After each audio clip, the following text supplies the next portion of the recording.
I guess I'm going to talk to you a little bit about those books, The Wild Robot, and I thought I'd start by telling you a little bit about myself, because, you might be curious, how does an author come to be in the first place? And, I've always loved drawing pictures, but when I was a kid, I actually had an artist in my family, my grandfather, there he is. He was not a professional artist. He didn't get paid to make art. He just loved to do that in his free time. And he was kind of a role model for me, I'd go and I'd visit my grandparents, and I'd see this old man making art. And I remember as a kid thinking to myself, someday I want to be an old man making art. and I'm now an old man who makes art. It's really worked out perfectly. He painted pictures of things you might recognize, pictures of trees and houses and mountains. But my favorite paintings by my grandfather were the ones when he just experimented with shapes and colors, like this right here is one of his. He was a pretty handy guy. He actually built this frame by hand and then painted this picture. You might call this an abstract painting. But I love this little painting. It's hanging on the wall of my living room right now. And I think because I had an artist in my family, I took art a little more seriously than my friends did, when I was a kid. And you can tell that when you look at my early masterpieces, like this one. Isn't that spectacular? I call this Blue Horsey with Sunshine. And I did this one during my Blue Horsey period, which is a bad joke about Picasso, but also kind of a real thing because I lived across the street from a farm. And when I was a kid, blue was my favorite color. I saw a lot of farm animals, and I often drew them in blue. So I actually kind of did have a Blue Horsey period. I drew a lot of pictures of things I'd see in my everyday life. Farm animals, pictures of my dog, pictures of my mommy. Isn't she beautiful? Looks just like her. Well, it looks sort of like her. It actually doesn't really look like her at all. If you look closely, you'll notice I was better at drawing than I was at counting. For the record, my mom has 10 fingers, 10. I got a little carried away. I got a few things wrong with this drawing, but I got a lot right. I was like 5 years old when I made this. I think we can agree that I totally nailed the dress. That's a pretty good dress drawing, if I may be so bold. So then when I was 6 years old, I made my first book, The Adventure of Me and My Dog Buffy, which was inspired by something that happened to me, which was I had a real dog named Buffy, and one day he ran away. And my family and I, we looked everywhere, couldn't find him. We looked all around the house and the yard and the neighborhood and called up our friends and our neighbors, but nobody knew where he was. So I went to sleep that night not knowing if I was ever going to see my dog again, which was pretty upsetting. But the next morning, I got up and I opened the front door, and there was Buffy slobbering all over the front steps. So life got right back to normal, but I couldn't stop wondering what had he been doing all night long, And I'll never know what happened that night, but my imagination started going, and I invented this whole story about my dog and I spending a night away from home together. I had a little help making this book from you-know-who. I didn't do it all by myself. That certainly wasn't my 6-year-old handwriting on the left, on the yellow. That's sort of like the book cover. And then on the right side, you see like the title page when you open the book. That was my 6-year-old drawing of Buffy the dog over there. There he is out on a tree branch. The real dog did not climb trees, which was very disappointing to me because I loved climbing trees when I was a kid, and it would have been awesome to have my dog up there. But that's one of the great things about making stories is that's something that can't happen in real life can happen in a story. And I guess I learned that with my first book. I loved writing and drawing. I made more stories and more pictures, but I also loved reading. And some of my favorite books when I was a kid are ones you'll probably recognize, like Frog and Toad. You guys know Frog and Toad? Classics. Love those guys. Maybe you know the Berenstain Bears. Remember them? I love animal characters, I'll be honest with you. Most of my books involve animal characters. When I was a kid, I loved them animal characters in books, but I also loved them in cartoons. You might know some of my favorite old animated movies. These old Disney movies that probably look familiar to you. And I actually learned a lot about drawing by watching movies. I would put on Jungle Book, and then I'd start playing the movie, and then I'd hit pause, and everything would freeze on the screen. And I would take out my sketchbook and my pencils, and I would draw the characters on the screen. And then I hit play, and they'd start moving again. And then I hit pause, and I would draw them again, So my love of cartoony things is kind of what inspired me to make this sort of creepy painting right here. I did this in the 7th grade. I was very proud of myself. I was going through a phase where I thought creepy things were awesome. I'm still sort of going through that phase, actually. But it started around 7th grade, yeah. And I did this, and I was like, this is pretty creepy.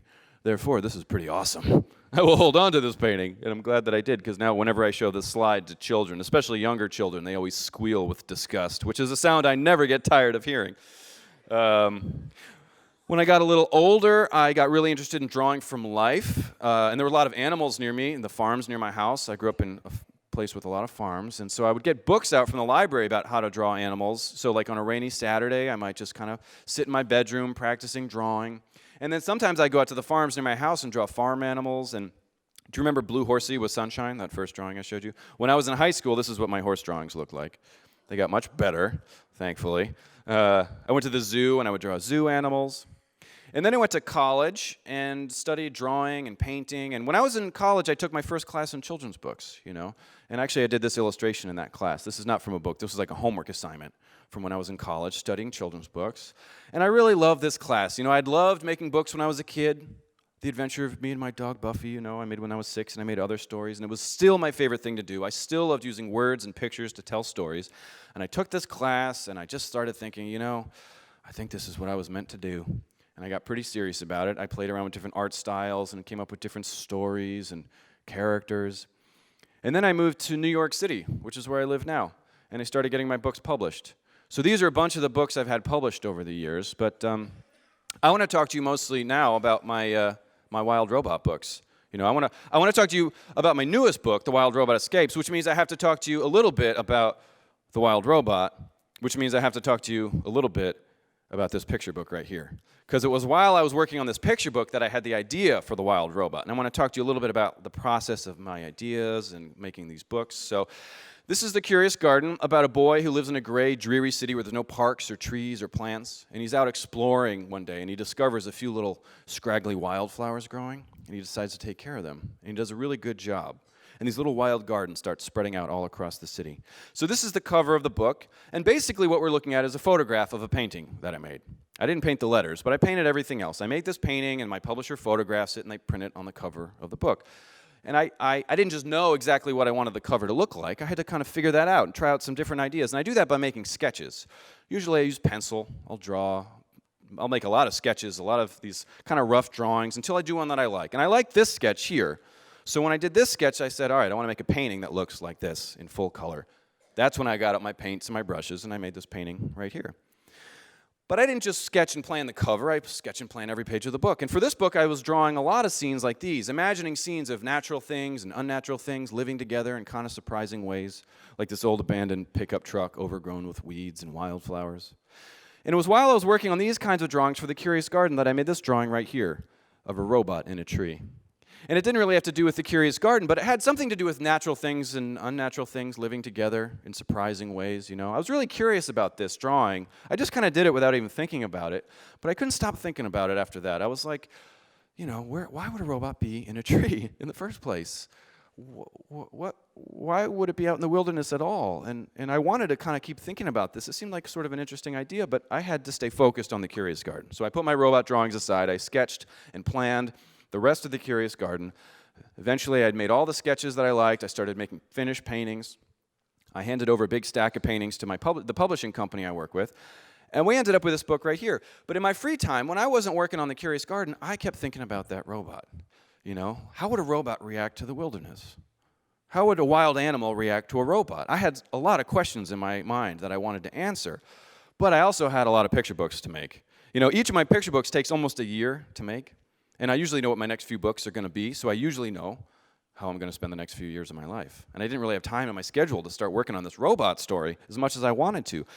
So I spent 5 years making picture books, and in my free time, when I wasn't thinking about these books, I kept thinking about that robot, And basically, I kept asking myself, why would a robot be out in the wilderness? I began imagining different scenes of a robot out in the wilderness. And I began reading books about robots, about fictitious robots, science fiction stories, which are really interesting. I began reading about real robots, too. I wanted to tell a robot nature story, which seemed kind of interesting to me. So I started reading about nature as well, animal behavior and ecology. After a while, it became clear to me that this robot nature story was not going to be another picture book. At first, I thought that's what it would be. There was too much cool stuff to explore. You put a robot in the last place you'd expect to find a robot, out in the wilderness. These two opposite things come together, and it seems like there's a lot of story there to explore. I didn't want to cram it into a short story for a picture book. I wanted to let this thing breathe. It was going to be my first chapter book. So I started reading really great chapter books for inspiration. One of my favorite chapter books is called Hatchet, about a boy named Brian who finds himself stranded in the wilderness, and he has to learn how to survive by himself. Kind of a scary idea, really awesome story. It's a survival story. And I started thinking, maybe my robot nature story should be a robot survival story. A robot struggling to survive deep in the heart of the wilderness. That sounds pretty exciting. I would read that book. I was a little nervous that book already existed, actually. I went to the library to do some research, and it turned out there was not already a robot survival story in existence. It was up to me to make this book a reality. I was pretty pumped. And basically, the whole thing boiled down to a question, which was this: what would a real robot do alone in the wilderness? Like in 100 years from now, when there's smart robots driving trucks and building houses, what would a real robot, what would one of those robots do in the last place you'd expect to find a robot? To answer that question, I invented a character named Roz the robot. And the first thing I had to do was figure out, what does Roz look like? Because robots can look like anything, right? C-3PO looks kind of like a person. He's got arms and legs and a body and a face. R2-D2 looks kind of like a trash can on wheels, right? I love him, but that's true. So a robot can look like anything. What is my robot going to look like? I decided to make Roz the robot look more like C-3PO. I thought, I want Roz to experience as much nature as possible. I want her to be able to climb trees and climb cliffs and run away from bears and hide in the wilderness. And I feel like that would be more believable if Roz looked kind of like this. So this is the finished design I came up with for Roz the robot. So I started thinking about the setting for the story, and I thought like a northern island, a rugged northern island with forests and with cliffs, with where there's different kinds of plants and trees and terrain and dramatic weather. That seemed like a cool setting for my robot survival story. And I began thinking about the kinds of animals Roz might come across on this island. And a few things occurred to me. First of all, I bet most animals would want nothing to do with a robot. If you're a fox trotting through the woods and you see a robot stomping towards you, you're probably going to just turn around and run the other way. So I had to figure out a way to get Roz to have some sort of meaningful interactions with the animals on this island. So how does that happen? And I thought, well, I bet Roz the robot doesn't need to sleep or eat or breathe. Maybe she doesn't even have to close her eyes.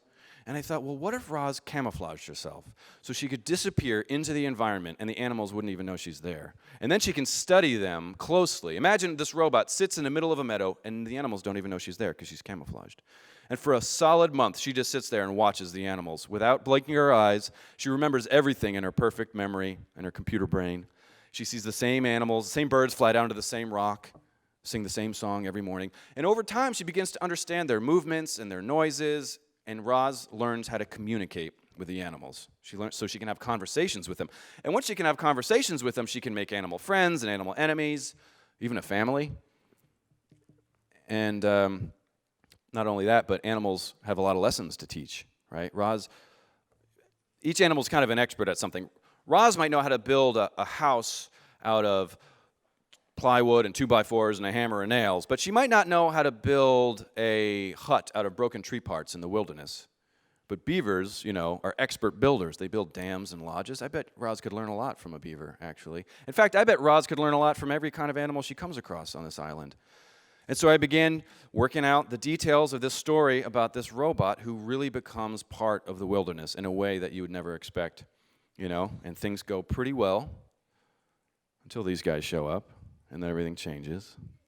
And this turned into my very first chapter book, The Wild Robot. But that was not the whole story. From the moment I started dreaming up Roz the Robot, I always had this sequel in mind because I thought to myself, I like the idea of this robot learning to live in the wilderness, but that can't last forever. I mean, maybe it can for a while, but where did Roz come from? Who made Roz? What does the rest of the world look like? I had a lot of questions about this world that I was creating. I always wanted to tell the story about Roz being taken back to the civilized world where there's cities and there's people and different kinds of vehicles and, of course, other robots. I decided to set part of the Wild Robot escapes on a farm. So I started thinking a lot about farms. There are many different kinds of farms in the world. And I thought maybe Roz in the second book would have to work on a farm, but I had to decide what kind of farm I wanted to include. There's indoor farms, and there's rooftop farms, and there's all kinds of different interesting farms. What are farms going to look like in the future? I started visiting a lot of farms, actually. Here I am out in Nebraska. I went to a corn farm, and this farmer named Eric let me drive around in his combine harvester, which was pretty awesome. Those things are huge, and They can drive themselves, Actually, you can program in and have a combine harvester go back and forth harvesting the corn, and he can just sit there watching a movie on his iPad. Just in case something goes wrong, he can grab the steering wheel if necessary. I began doing a lot of research and reading about farms and about working with animals and seeing what experts think the future of farming might look like.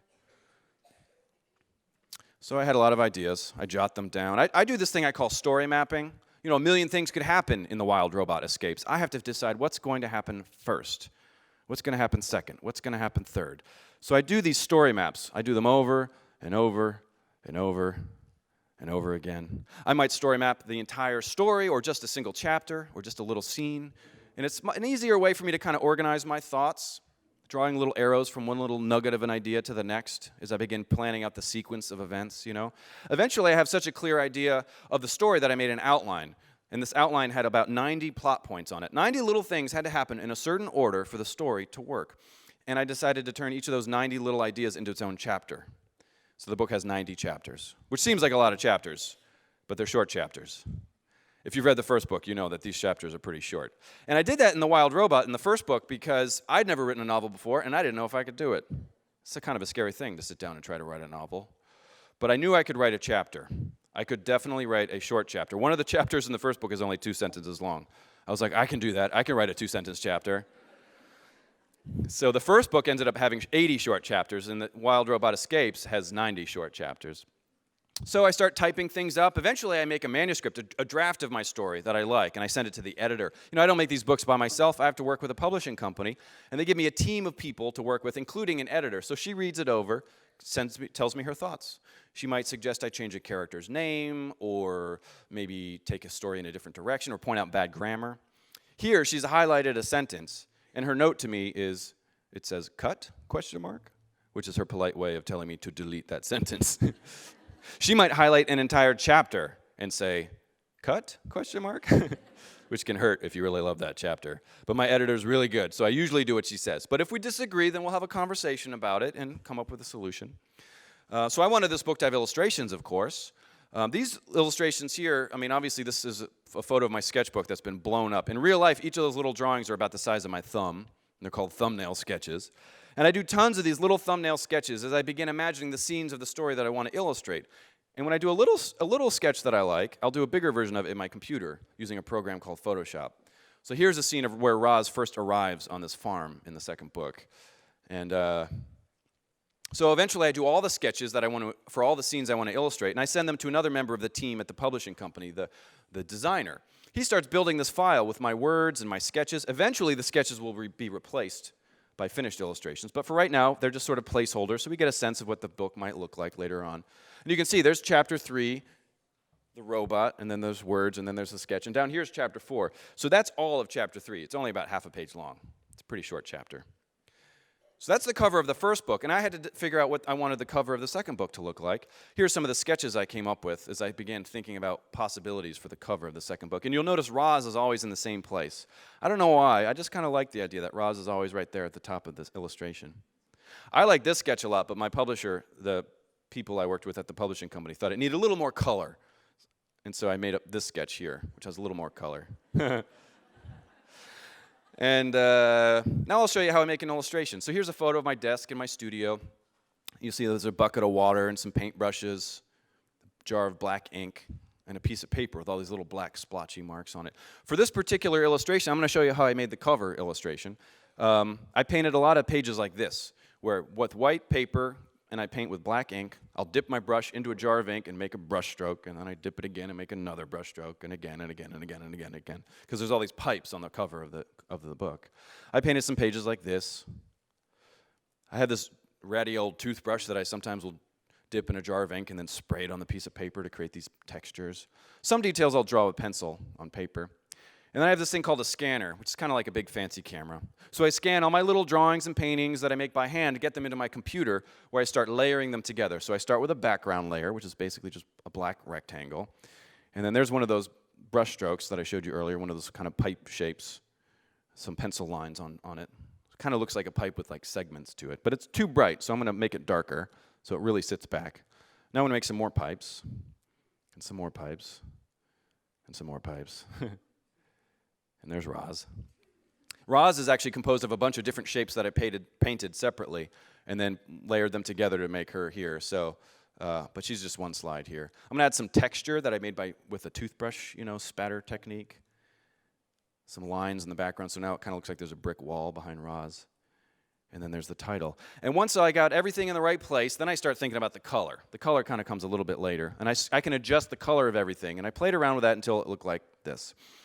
But I don't just think about the front cover of the book. I think about the entire jacket that wraps around the book and tucks into the pages. So on the far right side, you'll see the front flap where that white rectangle is, that tall rectangle.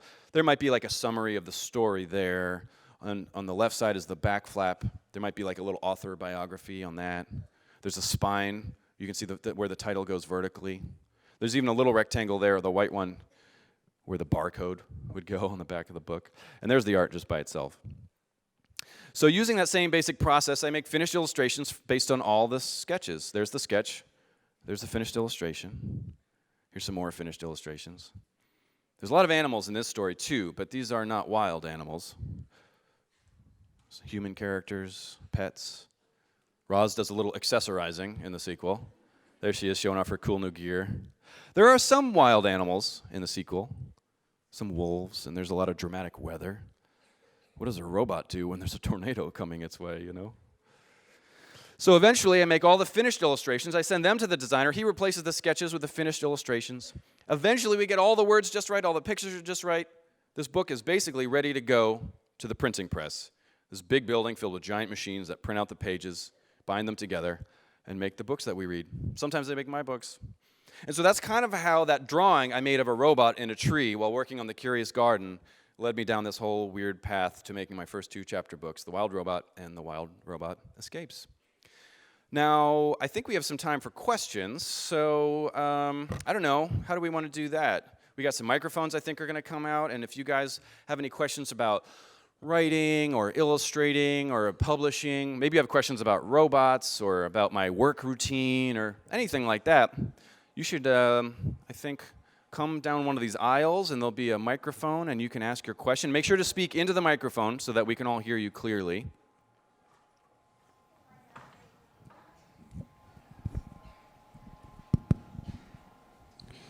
All right. Are we ready? Okay, how about over here? Why'd you decide to make Roz a girl? Oh man, right to the tough questions. Okay, we're not going to beat around the bush here. So yes, Roz is a girl, and a couple reasons. First of all, when I first started writing The Wild Robot, I thought Roz would be an it. Roz is a machine. Machines don't have a gender, so Roz would be an it. But I had sentences in my early drafts of the story like this: Roz walked into the forest, and then it climbed a tree.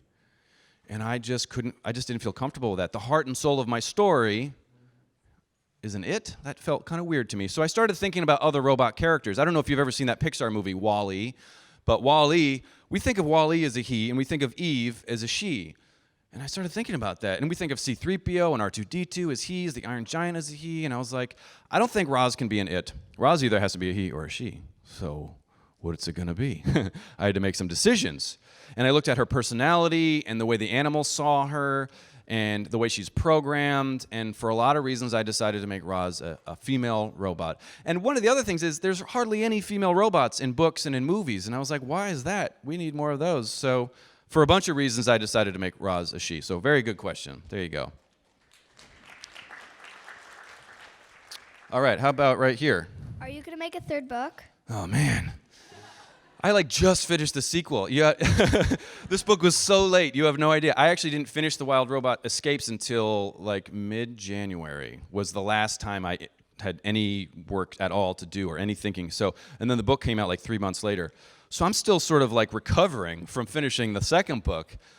I would love to make a 3rd book, but I don't want to force it. What I don't want to do is write a 3rd book that people just think is sort of okay.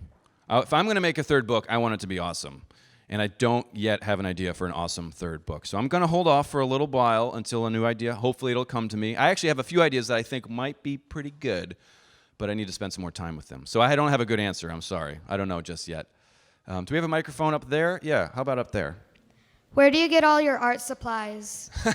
Where do I get my art supplies? Well, most of my art supplies I get from from the art store. There's an art store. There's a few art stores. I live in Brooklyn, New York, and there's a lot of artists in New York City, which is good because that means that there's a lot of art stores to accommodate all of the artists. So, I could tell you the names of the art stores, but I don't think that would be very interesting to you. Most of them I buy from actual art stores, and sometimes I'll use different materials. Like I said, I use a toothbrush sometimes to create the spatter texture. So not every tool I use is actually a traditional art tool. So yeah, there you go. Let's see, back here. How did you come up with the idea for the 3 Ricos? So, for the 3 Ricos, towards the end of the story, these other robots come to the island where the story takes place in the Wild Robot. And like I said, I always thought that I was always wondering about the rest of the world. We spend this whole story on this island with Roz and these wild animals, and I was always like, well, we know Roz came from someplace else, because in the first chapter, she washes onto the shore after this cargo ship sinks. So I was like, at a certain point, reality has to come crashing back. We have to get a little dose of the rest of the world. And so I thought, I bet somebody would come looking for this robot, Roz the robot, eventually. And who's going to come looking for this robot?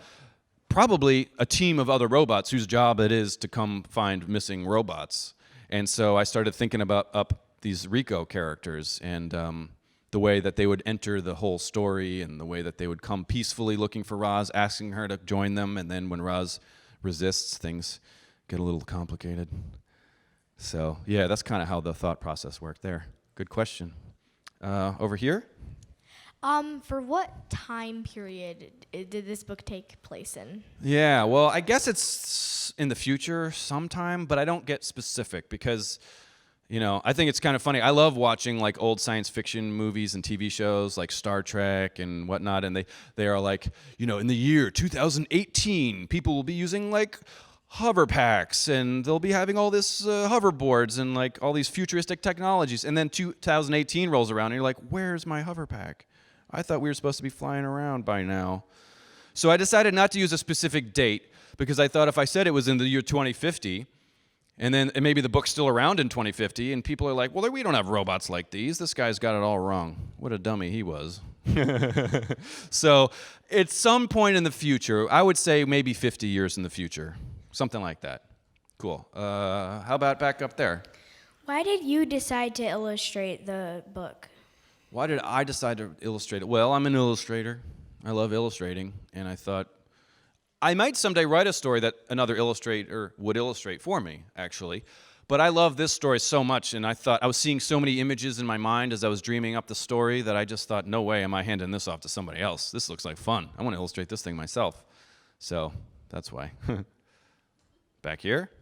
Would you ever plan on making the Wild Robot series a movie? Oh, well, it's not up to me. But, actually there's a lot of interest from animation studios in a Wild Robot feature animated film. So I'm talking to some people right now about making that happen. But the problem is animated movies take forever to make. It's like 4 years to make one movie. So even if they start production today on the Wild Robot, the movie, it's not going to come out until 2022, right? So I don't really talk about it a whole lot because, I don't know. I figure there's no point in getting. Plus, a lot can go wrong in 4 years, so it's very possible that this movie will never happen at all. But it's possible. It's possible. So let's fingers crossed. That would be pretty cool. Back here. How long did it take you to make both the Wild Robot and the Wild Robot Escapes? Well, so for the Wild Robot, it's a little hard to answer that question because I spent about 5 years working on picture books and kind of tinkering with the Wild Robot in my free time. So I don't know exactly how much time I spent on the Wild Robot over that period of time. But then at the end, I spent about 1.5 years working on the Wild Robot and nothing else. So I would say probably about 2 years on the Wild Robot, and then almost that much time on the Wild Robot Escapes as well. Both of these books took a really long time. Yeah. Back up there. Are you planning on making any other chapter books, like other series other than the Wild Robot? Yeah, I am. I have a whole bunch of ideas that I'm pretty excited about. Some of them are also kind of science fiction-y, kind of like the Wild Robot, but not the Wild Robot. And then I have some about like, I don't know. I won't tell you all my ideas. A lot of them probably won't actually turn into books, but I've got a few ideas in particular for chapter books that I'm pretty excited about. So yeah, in fact, I think when when I go home to New York City in a little while, in about a week from now, I'm probably going to start working on one of those. Yeah. Back here? What is the hardest step in making a book? The hardest step in making a book. For me, the hardest part is probably saying that I'm done. You know? It's fun to start dreaming up the story, and it's fun to start figuring out the ideas, but when I actually say now it's done, and I'm happy with this, and this is the way it's going to be forever, that's hard for me. Because I by nature, I just like fixing things and noodling with things and making little changes here and there. And I could probably have done that for the rest of my life and never finished either of these Wild Robot books. But eventually my editor was like, give me the story. You're done, buddy. You got to call it quits now. And so, yeah, letting go is a little bit tough for me. Back here? The next book you make, is it going to be a chapter book or like a picture book? Well, it might be a picture book. You know, these chapter books take a really long time. Picture books take a long time too. But I think I'm probably going to make a picture book, and then while I'm working on the picture book in my free time, I'll probably start tinkering with my next chapter book also. So it'll probably be picture book and then maybe another chapter book. Yeah. Up there? On your first book of The Wild Robot, when it says #1 best-selling author, who puts that on there? That's an awesome question. Here's the really awkward part about it. They make me do that. And I was like, I feel weird. I'm a bestseller. I mean, you know, can't somebody else handle that part of it? But because I am an author and an illustrator, and I made the book cover, I designed it and made all the art and did all the hand lettering myself, I had to hand letter the lines, New York Times bestselling author, which, I don't know, felt a little weird to me. But they told me to do it. I had no choice. I was like, maybe we don't have to tell. Who cares? Nobody cares about best-selling stuff. And the marketing people were like staring at me like, you will put that line on the cover of the book. So I did it. Yeah? My question is, was it just that picture that you drew of the robot on the tree that inspired you for the story of the Wild Robot, or was there something else that was a part of it? Well, the drawing is what got me started. I did that drawing. Really, it was just sort of like a fun little doodle, and I didn't even really know why I did it. And then I just kept coming back to that page in my sketchbook, but that's what inspired me in the beginning. But then I started reading about robots and about nature, and you know, the whole thing kind of snowballed after a while. But that was the starting point for sure, that drawing. Yeah. Here? How long did it take you to do all your illustrations plus the front cover? So all the illustrations for the whole Wild Robot book probably took me, including sketching, planning, and then the finished illustrations, probably took me 4 months, maybe. There's a lot of illustrations in the book. There's probably about 55 or 60 illustrations in the book. You know, some of them are really tiny ones that I could do quickly. Other ones are more complicated, which took longer, you know. So altogether, it probably took about 4 months to do all those illustrations. Yeah. Back up there. Are you going to make another dog book? Another dog book. Probably. I have a couple of books about a bulldog named Chowder, and I do love dogs. Everybody loves dog books, so I don't know. Probably, but I don't have any specific ideas for a dog book right now. Yeah. Back here. What is your favorite book you've ever written? My favorite book I've ever written. I hate all my books equally. Sort of true. Isn't that sad? I don't hate them, but I don't like them either. I feel like whenever I finish a book, at first I'm happy with it, and then time passes. And then every time I open up that book, I sort of just see what I wish I could do differently, you know? Because I keep growing and learning, and, you know, there's lessons I know now that I didn't know in the beginning of my career. So when I look at my very first books, I see all the things I wish I would have done differently, you know, if I could. So I don't really have a favorite. You know, I'm sorry. I know that's not a very pleasing answer, but. Why is Roz on The Wild Robot Escapes? Why is she standing on pipes? Well, I mean, how do I answer this question without giving it away? Have you read the book? No. So I can't really answer that question, but I will say that there is there's scenes in the book where Roz is in these different sort of industrial environments, and I was looking for kind of a striking book cover image, so I thought that would be kind of a cool image because Roz is a machine and she's sort of made out of metal, I guess, and then there she is in this scene with all this metal around her, and it kind of looks like she is part of this big sort of industrial scene, even though we know she's different from all that other stuff. I don't know. I thought it was cool, basically. Yeah, so good question. Back up top. Why did you decide to have Roz have a son? Why did I decide to have Roz have a son? Okay, so I really wanted to make people care about Roz, and Roz is a robot, and I thought, well, that might be a little tricky. I have to come up with a good plan to really pull at people's heartstrings. And one of the things I decided to do was to have her develop friends, and then I was like, well, maybe she could even have a family. Now, geese are known, so Roz adopts a baby goose in the story, and there's two reasons I decided to do that. One, geese have instincts that tell them to fly south for winter, but Roz is stuck on the island. Her son can leave, but she can't. And I thought it would be a really kind of emotional scene if Roz and her son had to say goodbye for a winter and part ways, and she stands in this tree and watches as all the geese from the island fly south together, and they're wondering if they'll ever see each other again. And I thought that was like a nice emotional moment, kind of a surprising moment for a robot story. And so that's kind of part of the reason I decided to give her a son. Yeah, good question. Back here. Two short things. Why did you choose? I mean, where did you want to have the Wild Robot take place? Well, again, just like I didn't say exactly what year the story is taking place, I also didn't say exactly what location it's taking place, but I imagine it's someplace in the north, maybe off the coast of Alaska or Canada or Norway, someplace, Sweden, I don't know, something like that. In the north where there's really harsh winters and there's kind of rugged terrain, because I wanted this robot to experience as much nature as possible, including all 4 seasons. In the beginning, I thought maybe an island like in the tropics, but they wouldn't have winter on that kind of an island. So then I was like, well, no, the island either has to be way to the south or way to the north, and I decided to make it way to the north because there would be a lot of cool animals that might live on that kind of an island. So. The other thing is, what's your phone number? What's my phone number?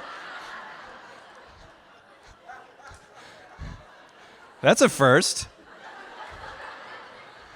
Okay. That's 555.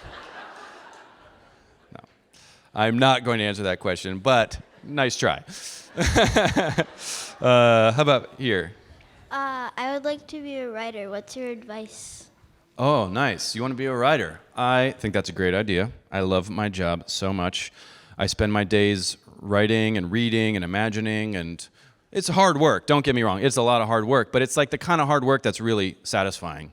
Even on the tough days, there's nothing I'd rather be doing than writing and making and illustrating books. So my advice to you is are you more interested are you interested in illustrating also, or more just writing with words? Writing with words. So to be a good writer, you have to be a good reader. You have to read a lot. Now, being a good reader, I don't mean you have to be like excellent at the art of reading. I mean you have to be kind of diligent. You have to read a lot and learn from other authors. And when I read for fun, but I'm always kind of like studying a little bit. When I read Charlotte's Web, I'm enjoying the story, but I'm also sort of seeing like, how does E.B. White handle this situation, and what kind of words do they use in this scene, and so. Yeah, that's my best advice. Of course, you need to write a lot also, but that's sort of obvious. But you have to read as well, so don't forget to do that. Cool. Good question. Maybe back up there. How do you come up with your words and pictures? I'm sorry, could you say that again? How do you come up with your words and pictures? Wow, let's see. How do I come up with the words and the pictures? Usually my stories begin as like a little sketch. Remember like that drawing of the robot in the tree? I just sort of have fun imagining. And then I often ask myself questions, like why would a robot be in the wilderness? And then I start answering those questions. And maybe that requires research, so I start reading on a subject or something, and then I start finding the answers to my questions. And slowly but surely I begin developing this sort of idea for a story, and then I start choosing the words I'm going to use. It's a very complicated process. It's hard to answer right here, I'm afraid. But yeah, that's another problem with being an author and an illustrator, is that it's a hard thing to, even after doing a lot, every book presents its own challenges. So every book is its own kind of problem that needs to be solved. Sorry, that's not a better answer. Okay, back here. How did you come up with Rosalind's unit number 7134? Oh man, I wish I had a great story for her number, but I don't. I knew she needed a unit number. I wanted her full name is Rosum Unit 7134, and I wanted it to be a big number to kind of hint at the fact that there's probably a lot of robots just like Roz. Maybe there's 10,000 Rosum robots in the world. And so I knew it was going to be a big number, but then I just sort of played around with, I don't know. I just decided I like these combination of numbers, and yeah. At a certain point, you just have to make a decision. That's another thing about naming characters, is I could spend the rest of my life naming characters, but at a certain point, I just have to name the character and move on with my life. So I gave Roz a number, and then I just moved on with my life. Cool. How did you come up with all the names for the animals? Well, it's tricky. Some of the animals I thought might have a system for naming themselves. Like you might notice all the geese in the story, their names are taken from physical characteristics. Other animals, like the bears, are named after kind of tough things you find in the wilderness. Like a thorn. And so I kind of tried to come up with a little system for naming for each species of animal that I included in the story, and then it was just a matter of finding the right name for each individual character. Yeah, good question. Back up there.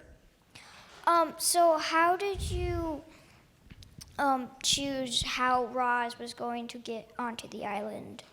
How did I choose how to get Roz onto the island? That's a good question. In the early drafts of the story, she didn't arrive by a ship. In the finished book, she washes onto the shore after this cargo ship sinks. And she's in a crate, and she washes ashore, and that's how she gets there. In the original draft of the story, she is in a plane that crashes onto the island. But for a lot of reasons, I decided not to do that. I ran through all the different ways that this robot might possibly arrive on this island, and the best one I came up with was the one that I used. Yeah, but I ran through a few ideas first before I settled on that one. Okay, back here. Did you ever think more about the other animals and how they were in the story? Yeah, I think about the other characters on the story all the time, actually. And sometimes I even want to make little spin-off books based on some of the other characters. Like geese, for example, are pretty cool animals because they travel so far, they see so much. It might be interesting to have follow geese on a flock of geese, or just one goose on an adventure as they migrate for thousands of miles. So yeah, I definitely think about the other animals a lot. When I was back in the line, my original question was gonna be, how did Brightbill survive? I was thinking originally about Brightbill, and then I came up with that how new did question. all the Yeah, other animals. Cool. Well, there you go. All right, back here. How old were you when you make the wire robot and the wire robot escapes? Oh boy, how old was I? Oy, let's see. I guess I was 35 when I worked on the Wild Robot, maybe, and then 37 when I worked on the Wild Robot Escapes. Why did you have to ask me that? I'm just kidding. That's a fine question, but I'm trying not to think about the passage of time and the inevitable progression. Anyway. Why was Roz's battery solar powered by the sun? So, all right, good question. Roz is a solar-powered robot, and I did that for a few reasons, because in real life right now, most robots, you have to plug in to a source of electricity, and they can't really go very far because they've got this cable connecting them to the power source. I think in the future, and I did a lot of research, and I went to a robotics laboratory, and I talked to experts, and I think in the future, robots will be mobile and free to go wherever they please, or wherever they're programmed to go. And And I think solar energy is a pretty likely source of energy for robots in the future. That would be a really good way to let them kind of do whatever they need to do without having to plug into like a wall. So that's why I decided to make Roz solar powered, because I need her to function fully on this island where there's no outlet to plug into, you know. So solar powered seemed like the way to go. Good question. Back here. Why did you have bears attack Roz? Why did I have bears attack Roz? Well, life in the wilderness couldn't be easy for Roz, or else the story would be kind of boring. So I tried to think up all the different ways I could make life difficult for Roz in the wilderness. And I thought weather would be one way. You know, terrain like cliffs and rocks and falling trees and stuff like that might be a way to make her life difficult. But of course, animals popped to my mind pretty quickly. And I thought maybe some aggressive bears would give Roz a run for her money, you know? So I had a lot of fun with the bears attacking her. But of course, if you keep reading, they kind of grow to like each other eventually, but not at first. Good question. Back here? How'd you come up with Roz's name? That's a good question. So her name is Rosum, Unit 7134, and the word Rosum is actually kind of a tribute to the very first robot story of all time. So, 100 years ago, in what is now the Czech Republic in Eastern Europe, a guy wrote a play. His name was Karl Kapek, and he wrote a play called Rossum's Universal Robots. And he invented the word robot. We use it all the time now, and it comes from a science fiction play written 100 years ago. So in that first robot story, the main character's name is Rossum, Mr. Rossum, but Rossum. And if Roz had been a he, I might have called him Ross in tribute to that first robot story. But when I decided to make Roz a she, I changed the name from Ross to Roz, Rosum, and which seems a little more feminine. I have a friend who goes by Roz, and I thought that seemed about a good name for my robot. Plus, I like the letter Z. Seems like a good robot letter, you know. So there you go. There's the reason I named her Roz and Rosum. Good question. Up there? Between Jade and Jad, Brightbill, and Loudwing, you have some pretty interesting characters. Were any of them inspired by someone you knew? Huh, that's interesting. Were any of my characters in the book inspired by somebody that I know? I mean, not really. I think I knew I needed characters to do different things for the story to work. You know, I need a character here for this scene to happen. I need a character here for this scene to happen. And so I sort of started figuring out what was necessary. But then if I get stuck, a lot of times I will think about people in my life, you know, like Jaya in this Wild Robot Escapes has got a big personality and reminds me a lot of my niece. And so I think whenever I would get stuck and I couldn't quite figure out how would Jaya handle this situation, I would think about how my niece would handle that situation. And that would help me kind of solve the problem, you know. So that's kind of how it worked. So good question. Yeah? I have two short questions. My first one is, why is Roz called Roz, and then why are the Ricos called Ricos, and why are their two names different? Okay, so I like that last question a lot. I kind of explained a little bit about why I call Roz Roz as a tribute to the first robot story. And then I thought about the kind of robots that might come looking for her. And I thought they might be coming on like a reconnaissance mission or a recovery mission, or a lot of words that I started thinking of started with R-E-C-O. And so I thought maybe I'll just call these robots the Ricos and just kind of get right there. Plus Rico is kind of like a guy's name, and these are sort of like, I don't know, these were like tough dude robots, you know, and so that kind of made sense to me.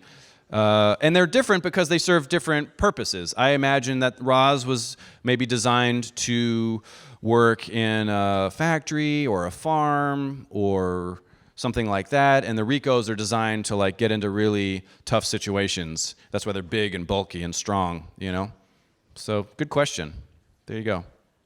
The pizza's going to be here in about just 2 or 3 more minutes. We can do 3 more questions. 3 more questions. All right. Back here. Yep.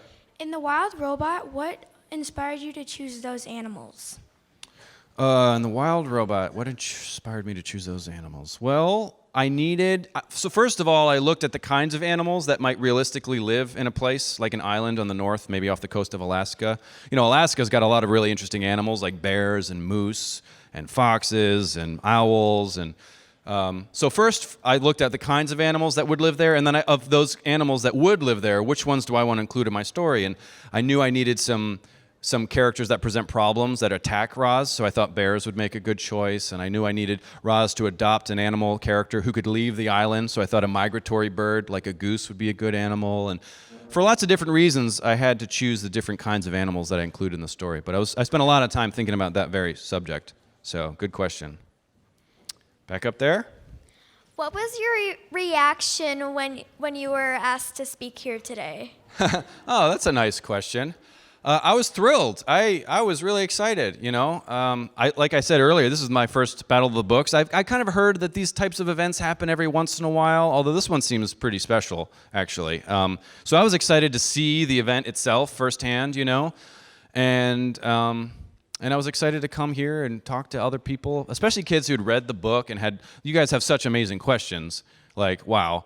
I didn't know the questions would be this good, but I knew they would be good, and I was excited to kind of meet kids who had really good questions about the book. So I was feeling real good about myself when that invitation came in. Yeah, thanks. All right, I think this is the last question. Right over here, yeah. How did you react when you saw that your book was in Battle of the Books? Well, you know, I don't know, I think I said this in the beginning of my presentation, but some of you guys knew the answers to questions about the wild robot that I didn't even know. You know, there's a couple of questions that they were asked that I was like, oh, wait, what is the answer to that? What are the last 3 lines of the book? I should probably know the last 3 lines of my own book. Those are pretty important lines. And I was like, man. So I was thinking to myself, my reaction when I heard that Wild Robot would be included as one of the books to read in the Battle of the Books was like, man, I'm going to meet some kids who know the story better than I do. And that's sort of funny, because I haven't actually read it in a while. You know, I spent years of my life writing this thing, and then when it's over, I kind of want to just get some distance between me and that story that I was so close to for so long. So, yeah, I had all kinds of thoughts when I was told the news. Guys, this has been a lot of fun, answering questions. Thanks so much for having me here and hanging out. I'll be signing books later, so thank you very much.